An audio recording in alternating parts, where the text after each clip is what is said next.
Good afternoon and welcome to Lunchtime with Kevin, where we add value to people's lives, happening every Monday, Wednesday, and Thursday at 12 on ebizradio.com. You can catch Lunchtime Shares on all major podcast channels.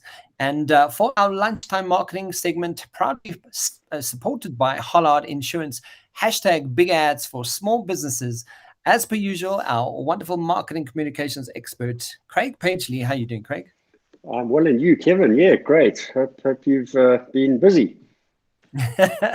Yeah, this week has been it's been testing me to the nth of the earth, and I'm like, okay, cool, just keep your wits about you. It's been very busy, but That's I'm great. glad that summer's on its way. We've had a bit of rain, so that always puts me in a good mood.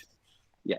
We need a good clearing out of the air, and hopefully, purge some of the COVID airborne cells and wash them into the ocean or wherever they can go to die. Absolutely, and just to get out back in the sunshine, and I can't wait for that. Yeah. Craig, so a really enlightening conversation last week. You provided some great insights about the pandemic and what the pandemic has, the impact that it's for two most important digital media brands of the 21st century, and that being Facebook and Google. I think the biggest surprise for me, again, in the fact that Google and Facebook were collectively predicted to lose more than $44 billion in global advertising revenue during the height of the pandemic, even though we were spending significantly more time online during this period. Yeah, Kevin, a good opening statement. It really is. So I think equally the figures were incredibly surprising for me for both brands, and because of that, I spent some time after the initial chat just doing some calculations to determine who was the biggest loser between the two.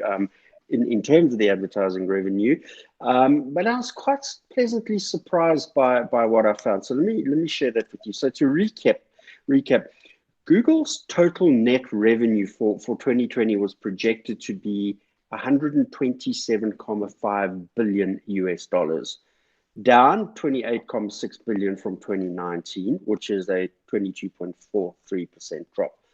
But Facebook's ad revenue was projected to be 67.8 billion, down 15.7 billion from 2019, a 23.1%, 16% drop. Both brands similarly impacted by the pandemic, one dropping 22.4, one dropping 23.1. So what's even more interesting there, Kevin, is the fact that the ad revenue from Facebook was 53.18% of Google's ad revenue at the beginning of the pandemic, and 54.9% at the height of the pandemic, which means that the pandemic has actually affected both brands almost equally at the height of the pandemic. So in other words, both brands had a collective cut of ad revenue by all media agencies, users, and subscribers of their media platform, ad platform, during the period. So yeah, but it also gave me a big surprise as to how much bigger Google is compared to Facebook. I thought they might be quite a bit closer, but as we see, 54% difference in market cap size as well. That's quite profound. I think what's also quite profound to me with hearing stats like that is that the COVID really has impacted everybody. It wasn't a case of going, yeah, some brands are still well off because they big brands, or and we've from the automotive marketing that we spoke about last time, and the impact that the advertising has taken, as a global recession in what the world has gone through. It literally is the planet suffered from all aspects, and I think that's Absolutely, Kevin. it must be the small guys that are really suffering the most. But if you look at these numbers, it's wiped out the planet to a large degree. And I think I'm going to surprise you beyond belief today with some of the facts and figures that we're going to discuss relative to today's focus. But we'll get there in good time. So with that in mind, what are the takeaways that we can share with the listeners from last week's conversation when we looked at the impact of the COVID pandemic on the media and advertising spend across the automotive sector? Yeah, Kevin, so there's only one way to address this point, and that's really just to share the numbers again. And as we mentioned last week, next to travel, the automotive industry experienced the next biggest drop of advertising and media spend during the pandemic, with ad spend contracting by over 21%. The USA alone, Kevin, experienced a drop of 18.2%, which equated to, take this, 10.94 billion US dollars. The biggest drop was across digital ad spend, with predictions noting a 41% reduction in spend. So historically, automotive spending was fairly evenly split across the various touchpoints and platforms from search, video, non-display video, etc. But in 2020, search took a back seat as the auto ad industry definitely didn't focus on performance marketing during the height of the pandemic. Firstly, because dealerships were closed, stock was not available, and people could not get into a facility to purchase, whether it was online or not. What we did learn at the onset of the pandemic is that car shoppers delayed their purchases while manufacturing plants and dealerships closed or operated at limited capacity. And as we learned from last year, excuse me, the global short supply of microchips, which is an integral part of automotive manufacturing these days, had a direct impact on production output, which in turn further compounded the effect and in stifling the anticipated increase in media advertising spend in the sector. That said, we do see a projection of an upward spend in digital media environment to grow about 21.4% by the end of this year to about 13.29 billion, Kevin. That still is slightly below pre-pandemic, but my goodness me, that's a substantial recovery. So with the numbers being clarified, let's take a quick look at the auto sales marketing trends in 2021 report that we referenced last week. And it's important for automotive dealer networks to include these points in their marketing strategies as a means to remain relevant and top of mind for consumers wanting to purchase a vehicle as we come out of this particular pandemic. So there are 9 trends. The first trend for dealerships to consider is that of online visibility, and that's quite an obvious statement. Consumers now speak to their devices through voice-related search instead of typing into a search bar. That in itself changes keywords and how they are phrased, and the exciting thing is it's making SEO much more dynamic. The next trend to consider is that of web usability, nicely aligned to that of online visibility. Automotive dealerships need to understand that the majority of the consumers are using mobile devices, and as such, their webs need to be optimized for smartphones and tablets, and they need to be developed in a way to provide convenient, user-friendly online experience, which is a perfect segue to the next point, which is that of shaping the customer experience. And it's a topic we've spent a lot of time talking about. So to increase sales, automotive dealerships must perfect their customer experience across all of the touch points. Even in the environment where the dealerships are closed, you might skip that touch point, but there has to be a consideration of the role it plays in the broader picture so that you don't lose the relevance. Creating a sales funnel that capitalizes on consumer interest and that actually leads them down the right path to purchase. And that's really what the entire proposition of customer experience management is. The next trend to consider is that of virtual test drives and obviously hosted in the web environment. So automotive brands and dealership websites should include high quality images and videos of the vehicle products, model ranges, etc. available. And virtual reality really plays an important role here, where you can physically do a 360 walk around the car or immerse yourself in it, sit in the driver's seat and actually get an experience as if you're driving. And then, yeah, going back to the point of dealerships being closed, current limitations, lack of face-to-face in dealership experience, the online buying options really raises to the top and plays a vitally important part in the consideration in that regard. So deciding, and here's a good point, whether dealerships are closed or not, and this goes for all brands, Kevin, that have got a strong e-presence, is decide how much sales automation is required and define how much you're going to give over to customers to complete and manage themselves online. And when you've got that balance right, I think you can then optimize your buying online performance. And the opportunity for the auto dealerships here was that they could really drive the process right the way through to contract completion and signature online, and actually book a delivery to their home by the dealership as well. Another trend to consider is the obvious one of social media. Using social media marketing obviously helps spread brand awareness, specifically as most people are active on Facebook, Insta, YouTube, TikTok, as we're seeing, more and more of TikTok and Twitter. So, and it's not once a day, it's multiple times a day. So make sure that your brand is present, but it's actually constructed in a way that the content is easily accessible, easily usable, and relevant on each of those respective platforms as well. Then to consider the ever-effective channel of email marketing, still to this day one of the most effective channels. It's a perfect way for retargeting, and it really allows you to define who has got deep interest in your brand, because there will be a response mechanism that comes out of email marketing. Mobile apps are also more relevant for auto dealerships. And as I mentioned last week, some of the dealerships are adding messaging platforms into the comms with their customers or prospective customers. They use these to send messages to invite customers in, or to book services, to remind them of new models and deals and things like that. And then finally, and probably the most obvious and most important point here, is to ensure that you develop an effective sales training program. So whether the brands intend improving sales conversion face-to-face in the dealership or via all the online channels, everyone needs to be in the same space and on the same page from a customer experience expectation point of view, Kevin.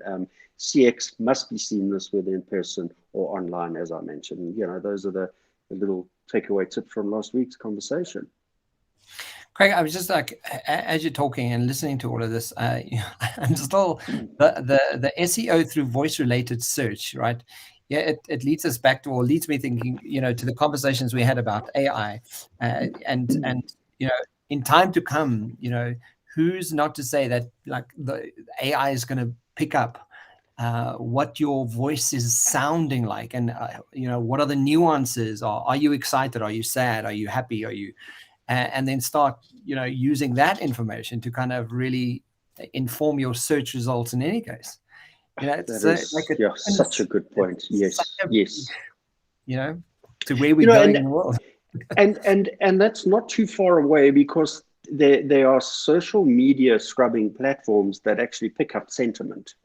So if you now are pairing the conversation relative to sentiment, and you can start put color coding to sentiment and things like that, and you can start using hot spotting to understand the mind state and emotional state of a region, a neighborhood, a suburb, a store, for instance. Now, when you've got the ability through AI to start learning what the verbal keyword thread is relative to what the typed in keyword thread is, you can then start overlaying those things. But definitely hotspotting, color, sentiment are realities. And I mean, I even, because from a coaching perspective, I work with language all the time. So I'm always asking questions to elicit language.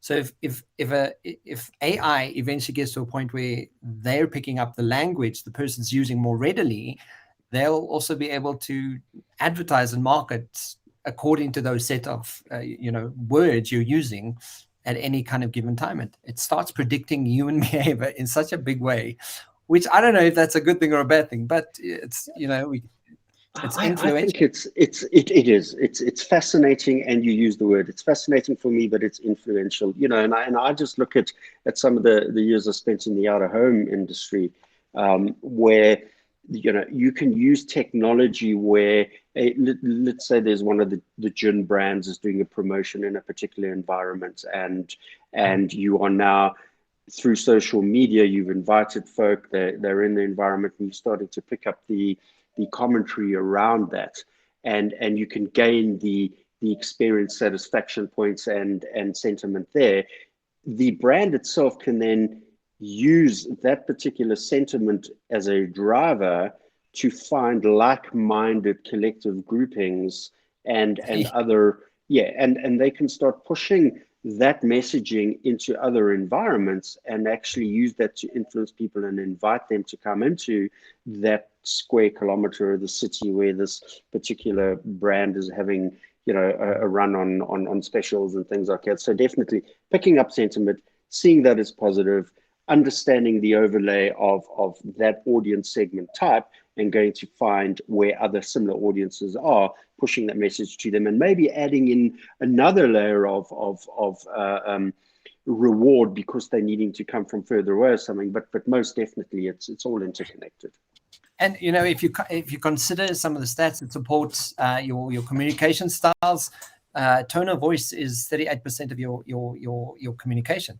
So how you sound could influence what you're being presented with. You know, it's insane. That's a great stat that you shared there, because, you know, tone of voice is probably one of the most important aspects of brand building as well. Yeah.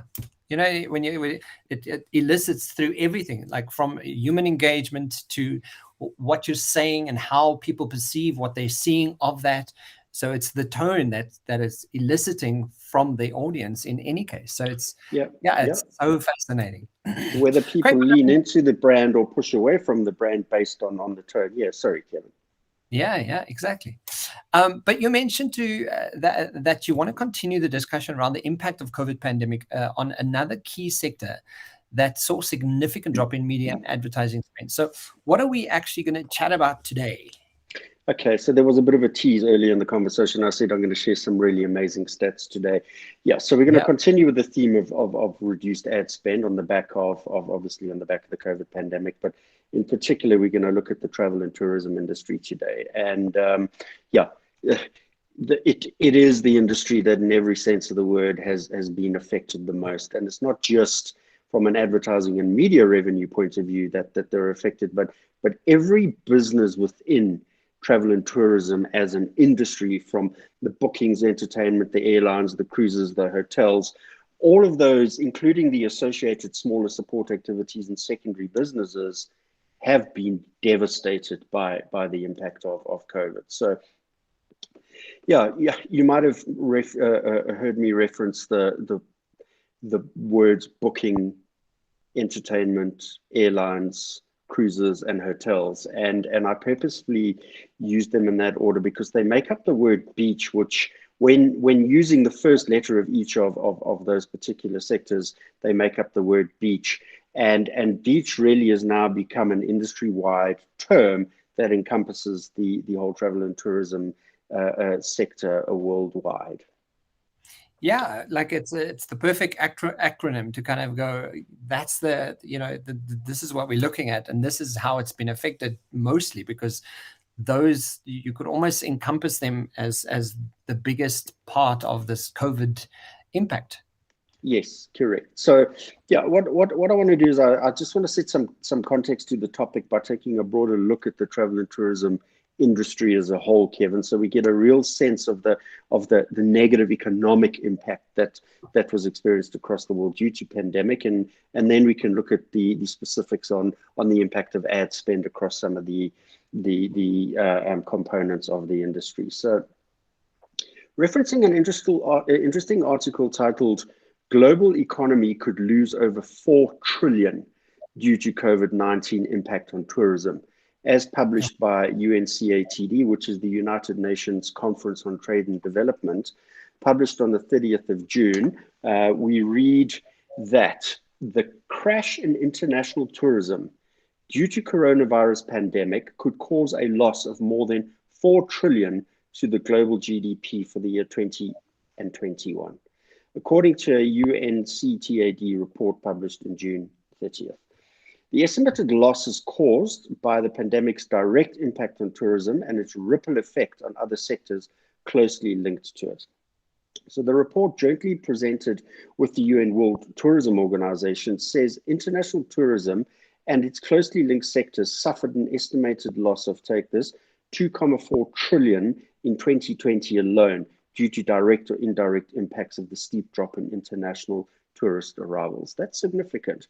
A similar loss may occur this year, and the report warns, noting that the tourism sector's recovery will largely depend on the uptake of COVID vaccines globally. And we're well aware that there's been a continuum of impact on the world. Yes, there are certain areas that have opened up, some countries more than others. But, in the last 2 weeks, you've probably seen a lot more countries are starting to lock down again. And countries that weren't on the red list of travel, like Germany, is suddenly back on the red list. Montenegro, that wasn't, is now on the red list. So there definitely is going to be an ongoing impact. So, quoting UNCTAD Acting Secretary General Isabel Durant, Kevin, the world needs a global vaccination effort that will protect workers, mitigate adverse social effects, and make strategic decisions regarding tourism, taking potential structures and changes into account.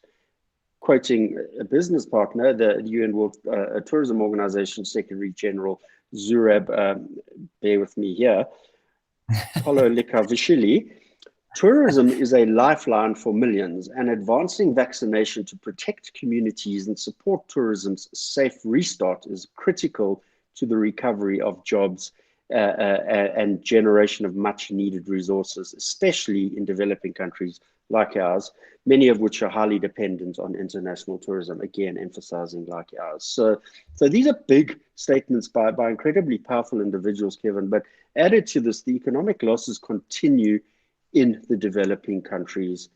Why? Because of the absence of effective and broad-based vaccination rollouts. And it's just something that the African continent is really grappling with. When you look at possibly sitting around 3.5% of the collective continent, not only 3.5 being vaccinated, whereas in some of the European and Western countries, you're sitting at least 65% of the populace have had at least either one or two vaccinations. So definitely there are many countries that are on the back foot.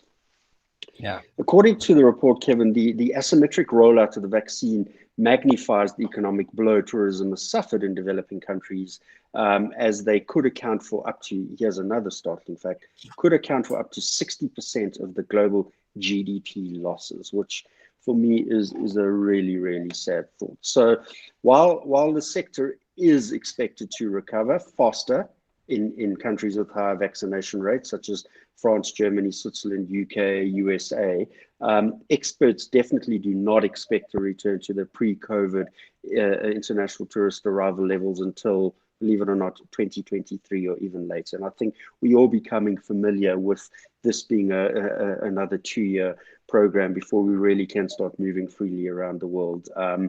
So that's on the back of contagion of the virus, different permutations of the virus, low traveler confidence, and poor economic environments in many instances. So in closing on setting this context, Kevin, I think it's important to understand that the report notes that the rebound in international tourism is only expected in the second half of this year, but the UNCTAD report shows that a loss of between 1.7 trillion and 2.4 trillion is expected for the year 2021. Compared with the 2019 levels, and that is substantial. Craig, when you listen to it, like with stats like this, part of my brain, because I work in human behavior the whole time and understanding why we do what we do, and for me that's quite significant. But when something like this comes along and it challenges everything we know as our absolute reality, you can't help but step back and kind of go, is how we do what we do working? And if we look at the impact and the negative impact that it's had on people's lives, and people just considering whether they want to work in an environment or not, people are like resigning. I mean, like there's some of the stats that support like 98% would be resigning. I think that Microsoft did a sort of funny stat on that. I always use it as a reference, but I must actually find it, where they were looking at how people were doing in their environments based on the fact that they have to go through this, and they've literally questioned their own values, their own reason for why they do what they do. So the question in my head, when you step back out of this once in a lifetime event that's happened to the planet, I can't help but think that we have bigger questions to ask ourselves as businesses and corporation, to kind of go, is what we do, is how we're setting our businesses up, is that working? Because if you have to take climate change for, the fact of the matter is it's real. It's not a maybe. So it's almost like 2020 was a test run at, like, guys, you better wake up, because you need to start doing things differently. Yeah, Kevin, you mentioned climate change, because that's what I was going to jump in with as a response, is that actually it's all too late. We should have been asking ourselves these questions 5-10 years ago, because if everybody understood the ability to deliver purpose and live a purposeful life, both for themselves, those around them, for the organizations they work within, and the planet, we wouldn't be having these kinds of scenarios. Because if we really understood what we're doing to the planet, and how the food markets and all of these other negative associations of the planet have actually manifested this particular kind of virus and situation we're in, we wouldn't be needing to have these conversations, because we haven't stopped and looked in the mirror as far back ago as we should have. We're only starting to do it now, and some are apathetically doing it. They should actually need to be stepping in and doing it with a lot more intent and integrity. And it almost becomes like all this brand and creating a brand and this organization and all this wowness all almost becomes redundant, because you're going to go, okay, at the end of the day, if we carry on at this pace, what's the point? Like, so what? So there's big losses in numbers and people's lives, and at the end of the day, it's like, well, what's the point? So, and I know I'm making it sound like a big area, like a big kind of conversation, but essentially, we having a platform to be able to speak about it, we need to start actively getting involved with changing how we show up and doing what we do every day. Kevin, absolutely. And it's interesting that we have this conversation on travel today, because if you look at El Nino happened once every 5 years, once every 4 years, once every year. Now it's in 10. The probability is that it's going to happen multiple times a year. Okay. Now, with that level of environmental impact and climatic impact, that in itself is going to have another compounding impact on the very topic we're talking about, because travel and tourism. So in countries where the El Nino is now bringing more intense heat, the hottest on record for some countries, and fires and all of the other consequences that go with that, where's their tourism industry in that regard? Then you go to the flip side, when torrential rain is just sweeping towns and people and villages away. Where's the tourism opportunity in that? So our behavior on the planet has got a compounded impact on the very industry we're talking about, outside of just the pandemic in terms of this conversation. And I think, to bring it back to even with Hollard, what Hollard's doing with their big ads campaign, supporting the smaller guys in business. I think we have to be rethinking how the hell we do business. We have to rethink how we put people out there. What does it mean to be part of your brand, and how are you putting brand out there, and how is it affecting the planet at the end of the day? Correct. We have to start having these conversations. But I mean, Absolutely. with that sobering reality, Craig, what can you tell us about the beach business you mentioned earlier? Okay, Kevin. Yes. So sobering reality.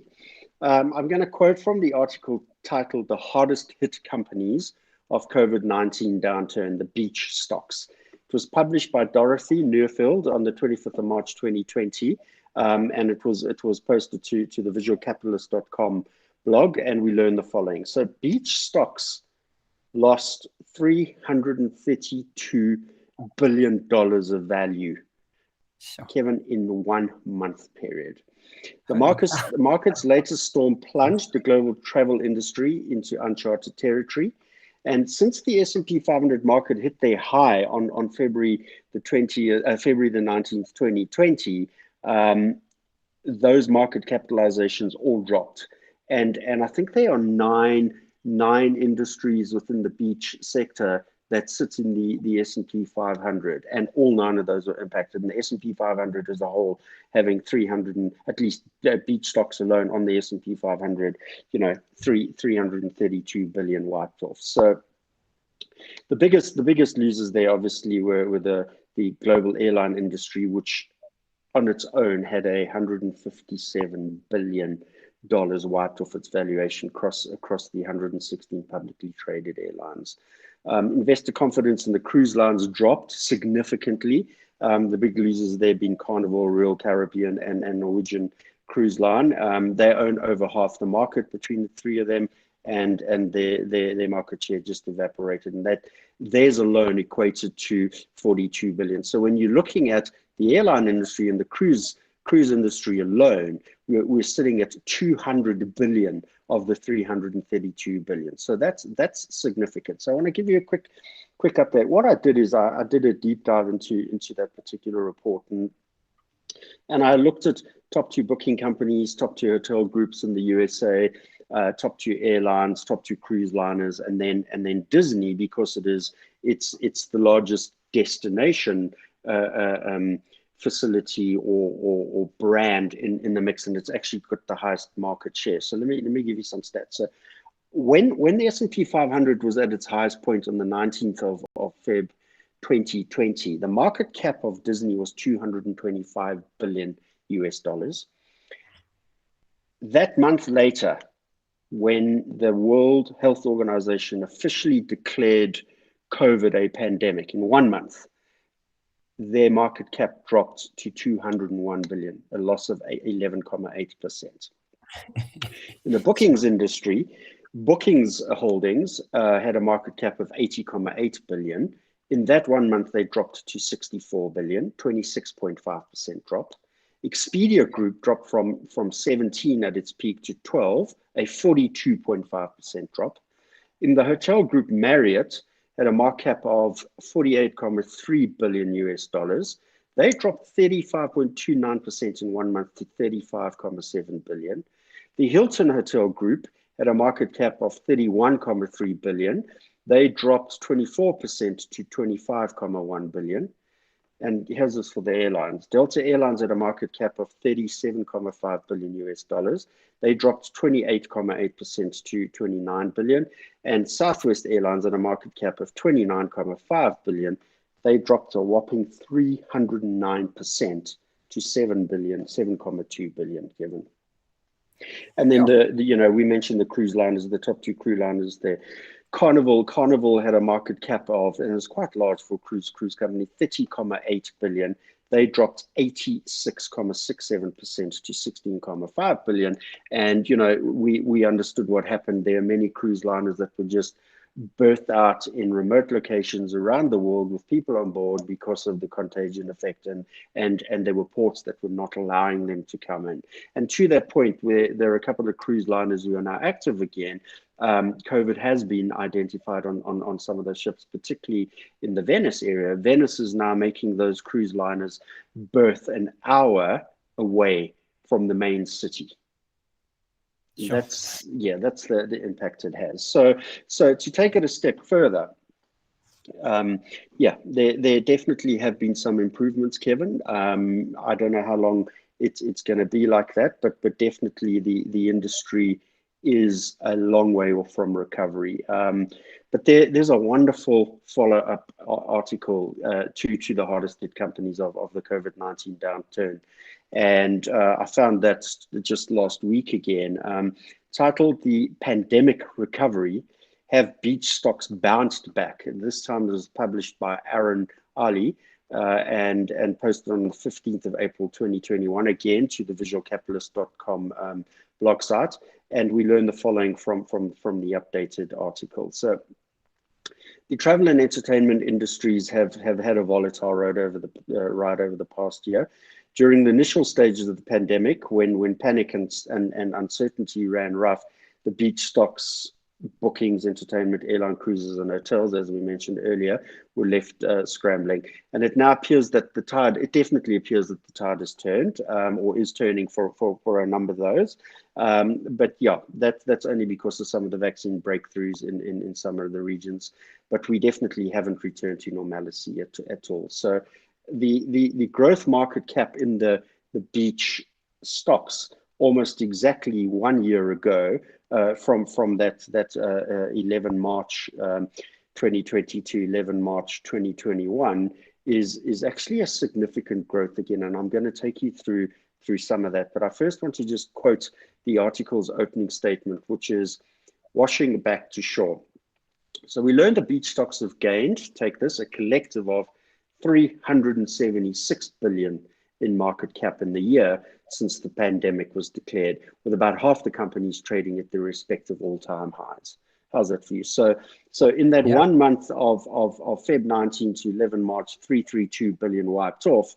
From 11 March 20 to 11 March 2021, 376 billion gained again in market cap. So in fact, about 70% of the beach stocks have actually outperformed the S&P 500, which returned 43.7% in the same period. So positive news. So let me just take you back to that chart that I referenced earlier. I then did a comparison of the year-to-year measure, and we saw Disney. Although Disney's losses were in its parks and resorts division, Kevin, Disney definitely had the advantage through their streaming business, Disney Plus. And they gained subscribers, 95 million subscribers, which interestingly, they were predicted to only reach that number in 2024. Okay, pandemic brought it on 3 years, reaching 95 million subscribers. So that contributed significantly to the sustainability of Disney as an organization. So they grew from that 11 March 2020, they had 201 billion. They jumped up to 357 billion in 1 year, 177.4% growth. The bookings holdings grew from 64 billion up to 96 billion, 156.68%. Expedia Group grew from 12 billion to 24.6 billion, a 201.46% growth. The Marriott Hotel Group grew from 35.7 to 48.3 billion, 134.31% growth. And the Hilton Group grew from 25 to 34.6 billion, 136% growth. Delta Airlines, 29 billion to 30.9 billion. And Southwest Airlines, look at this, 7.2 billion to 14.2 billion, 154% growth. And then the cruise lines are really making waves again. Carnival growing from 16.5 billion to 31.8, 187.47% growth. And Royal Caribbean Cruise grew from 10.8 to 22.5 billion, 197.7% growth over that 1 year period, Kevin. Craig, so, according to Disney's growth stats here, you and I are we're definitely in the wrong business. Yeah, look, we're in content, but we're not in the right side of content. You're right, absolutely. So, I mean, Craig, with a positive sentiment, should have an equal positive impact on media and advertising spend in the travel and tourism industry. With that said, you did mention that you were going to provide an overview of the direct negative impact that the COVID pandemic had on media and advertising spend at the height of the pandemic. What can you tell us with us in this regard? Yeah, Kevin. Yeah, the pandemic, as I mentioned earlier, had disastrous consequence for the biggest cuts, obviously being in media and advertising spend. And just as a reminder, the auto industry second only to travel. So, if you understand the vast cuts that we spoke about last week in auto, and now we're talking about the significant cuts and the biggest cuts, you can just understand that the collective impact that this has had in the ad and media industry worldwide has just been disastrous, and there's some agency groups that just haven't been able to recover from that. But I came Right. across a great article titled "How Travel Ad Spending and Revenue Tumbled More Than 60% in 2020 and Why Industry Sees Recovery on the Horizon." It was published by Bradley Johnson on 18 March 2021. So again, really good current stats that we're reading, and on a great site, Ad Age website, in the data center section. The article opens with the headline, Kevin. It says, "The leisure market is poised for a rebound, but business travel prospects remain up in the air." I'm going to quote from the article. "Travel advertising plunged in 2020 as consumers locked down and business travel ground to a halt. There are hopeful signs for travel this year, including an increase in airline traffic and rising bookings at major theme parks. Stocks have rebounded as investors bet on recovery in travel. A recovery in travel advertising and revenue will vary by company depending on sector, reliance on business versus leisure, and geographic exposure in the US and international markets." All points that we've covered. So worldwide ad spending for the 23 travel-related companies analyzed in the article by Ad Age Data Center, the spend there tumbled 60.2% in 2020. Yeah, and that's a significant drop.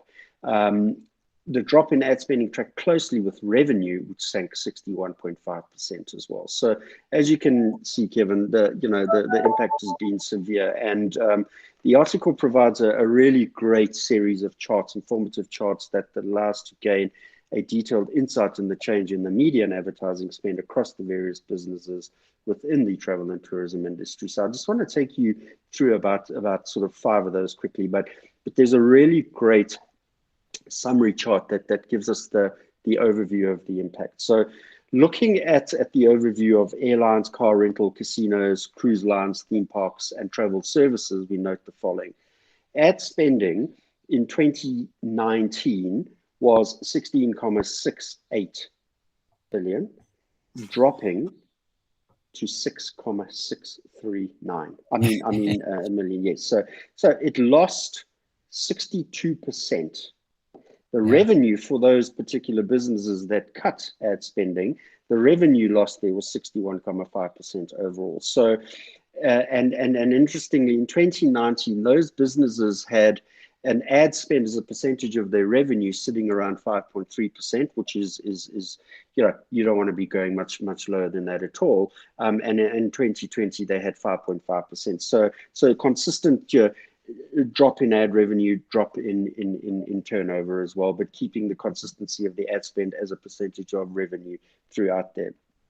But quickly going through the sort of the 5 key areas of the industry, where we saw ad spending and in American airline groups dropping from $129 million US in 2019 to 50. Delta Airlines ad spending dropping from $288 million US to 119, with a total in the airline space dropping from $841 million to $412 million, a net loss of 51% of ad revenue in that space. And again, interestingly, the airline industries were spending significantly less as a percentage of turnover, as opposed to the collective, where most marketers would expect to be spending in a region of 5% upwards. They were only spending around 0.5% in 2019 to 0.7% in 2020. The car rental space was another area where there was significant loss. So the likes of Avis and Budget dropped from 121 million to 54 million, with 62% drop collectively across the industry. In the hotel space, Kevin, looking at Airbnb obviously is a collective of non-owned assets. They had a spend of 1.14 billion in 2019, dropping to 479 million in 2020, a 58% drop in ad spend. And the likes of the hotels we mentioned earlier, just look at the Marriott, they dropped from 851 to 276, a 67.6% drop. And the hotels and accommodation components of the industry dropping 63% during that period as well. Interestingly here, that particular sector were averaging around 8.1% ad spend as a percentage of revenue 2019, dropping to 5.5 in 2020. But I just want to have a look at the specifics, noting the following here. Travel services, again, these are all the secondary support services. So there's a myriad of the collective here, which definitely need a mention. The Bookings Holding and Expedia Group being the two biggest. Bookings Holding used to spend advertising across all of the touch points, 4.967 billion in 2019, dropping to 2.179 billion in 2020, 56% drop there. That particular category as a collective dropping 61.2%.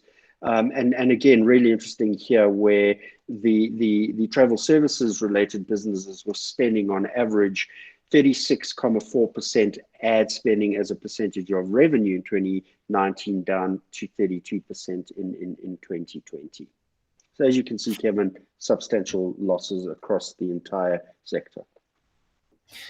Yeah, what comes to mind, Craig, and again, I bring it back to just reference that I have around this is the law of polarity of, seeing the juxtaposition that we find ourselves in, and the extremes of what the world's gone through.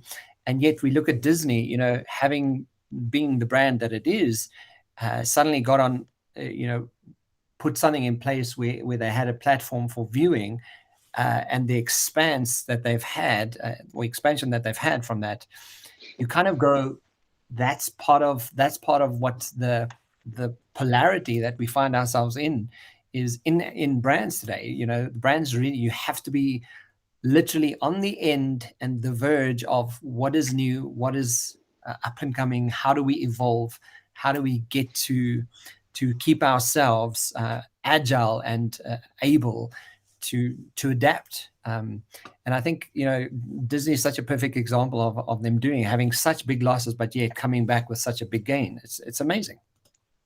Absolutely. Craig, so ending our discussion today, what key points do we have for the takeaway for our listeners?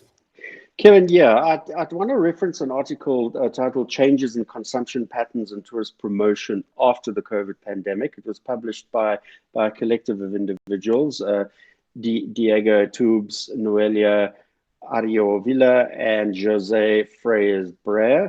It was published to the Journal of Theoretical and Applied Electronic Commerce Research, and believe me, it was as difficult to read as it is trying to give you the title there.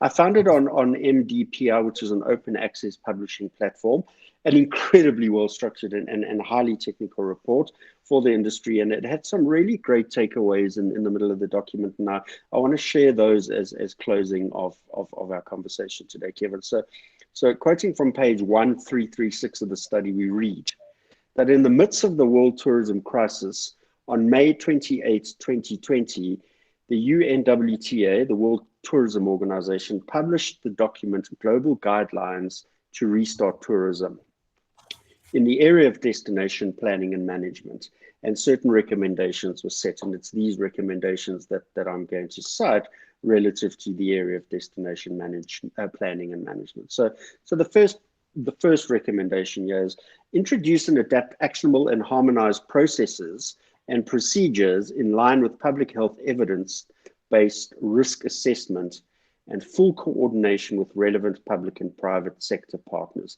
And we spoke to the issues of the risk with the pandemic really just decimating an industry.